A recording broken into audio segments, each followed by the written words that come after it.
இந்த படம் வந்து ஸ்ரீ ஐயப்பன் படத்தில் நான் நடிச்சிட்டு இருக்க போது தான் எனக்கு உடல்நிலை சரியில்லாமல் ஹாஸ்பிட்டலில் ஓமந்தூர் ஹாஸ்பிட்டலில் அட்மிட் ஆகினேன். 2 கிட்னியும் போச்சுது. அதுக்கு பிறகு வந்து முதல் டப்பிங் பேசுனதும் இந்த படம் தான்.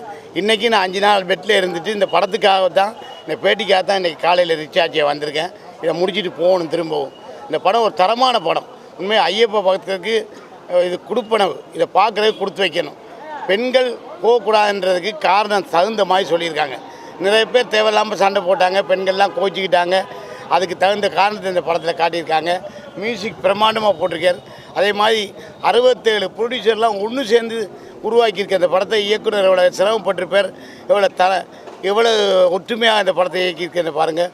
படம் முற்றிலும் பிரம்மாண்டமாக இருக்குது, நல்லா இருக்குது. இந்த படத்தில் பாதியில் நான் நினைக்க முடியாமல் போச்சு கஞ்சா கருப்போட. ஏன்னா அப்போ தான் எனக்கு உடல்நிலை சரியில்லை, ஹாஸ்பிட்டலுக்கு போனேன். இன்றைக்கி இந்த உடல்நிலை சரியானதும் மீண்டும்